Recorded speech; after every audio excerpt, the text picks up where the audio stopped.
Hello. So in this video, we're going to talk about Roy Knyrim's film Death Racers. This is a 2008 mockbuster, according to Wikipedia. It is a movie that very much rips off Death Race, which I believe came out in the same year.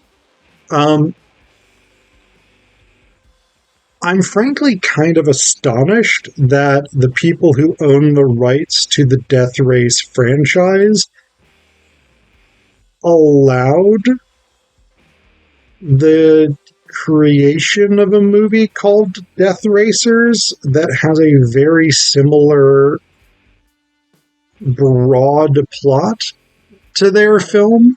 It seems like that's something that maybe you would deal with through copyright issues, particularly since the name is so close. The title of the film is so close. But, whatever, they did what they did, and apparently... Sorry, my cat's scratching around in the litter box. I don't know if the mic is picking that up. So they did what they did, and, that's how it goes. It's a bad film. It's a bad movie. Everybody involved seems to agree on that. It stars the Insane Clown Posse and former pro wrestler Raven.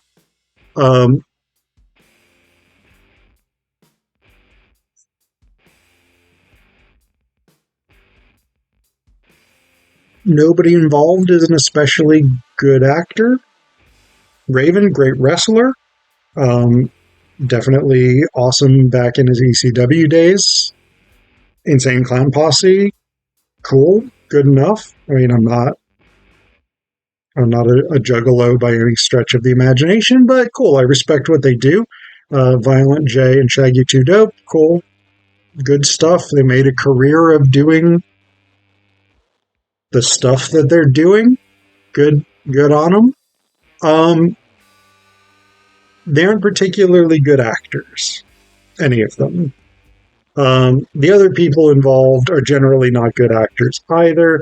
It's extremely low budget. Wikipedia estimates $450,000 budget. And that really shows. The sets are generally shit. They're generally very basic sets, like the governor of this state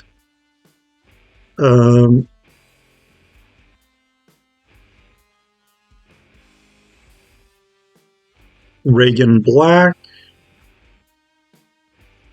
I don't think it's ever actually established what state this is set in, but Reagan Black is the governor of this state, and basically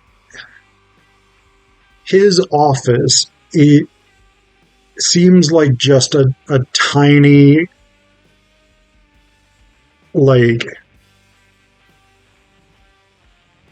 the kind of office that normally if you were doing it in a movie or a TV show with an actual budget, like that would be where you stick the mail clerk or whatever, right? It's just a very small, cramped office, and they put like 5 people in it, which of course makes it look even smaller. A lot of it just looks like sort of cheap post-industrial sort of Rust Belt type spaces.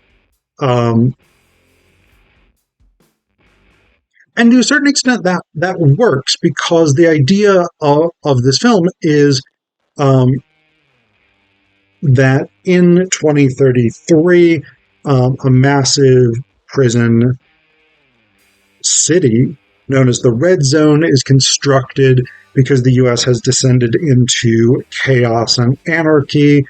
Much of that anarchy apparently being driven by the music of the Insane Clown Posse. And so all of these different criminals, violent organizations, groups, gangs, whatever it is, are crowded into this space. Again, this is sort of the premise of Death Race anyway. The 2008 Death Race by Paul W.S. Anderson, if I'm not mistaken. Not so much the original 1976 film Death Race 2000, but the 21st century Death Race. So they've all been sort of crowded together into this one space. Where Death Racers differs from Death Race is that in Death Race, this is a sort of televised, organized prison activity, right? The Death Race is facilitated. It is a regularly recurring event. Whereas in Death Racers, this is sort of a one-time thing, seemingly, because a character named the Reaper, played by Raven, plans to release sarin gas into the water supply, which, of course, is not a great plan for keeping people alive. So, basically, the idea is that the Reaper is planning to kill everybody in large swaths of the U.S. Reagan Black gets 4 teams of racers, the Severed Head Gang, who are sort of Hispanic gangsters, Homeland Security, who seem to be sort of right-wing militia types, Vaginamite, who are serial Black Widow-style murderers, and the Insane Clown Posse. Each of them gets a car with whatever sort of violent modifications, etc. they want to it, and they have to go into the red zone and kill the Reaper before he can release this sarin. Somehow the race is televised. It doesn't seem like there's really going to be infrastructure to do that, but again, this is one of those things where, like, you can't really ask those questions because there isn't going to be an answer. It is an insane type thing. It's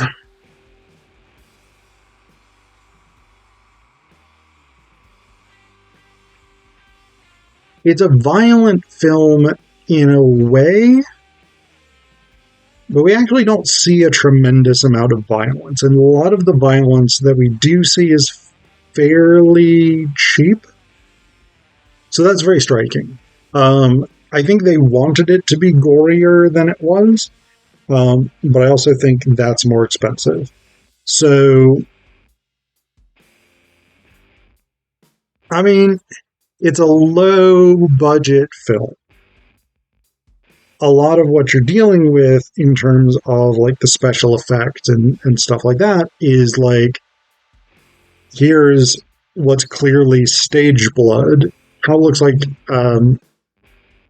sweet and sour sauce from a Chinese restaurant, right? Is being, like, splashed across the side of a car or something like that, rather than actually seeing a car impact somebody, seeing blades going into people, whatever it is. And again, I think that's a function of budget. Again, I don't know that anybody involved would particularly be offended by me critiquing it for being crap, since the general impression seems to be that it was crap. And I kind of get the sense that this is like, it's the kind of film that Insane Clown Posse basically got to make because they wanted to. Right. It's almost like a group of friends got together and filmed this movie without really having the resources or the knowledge to do it properly.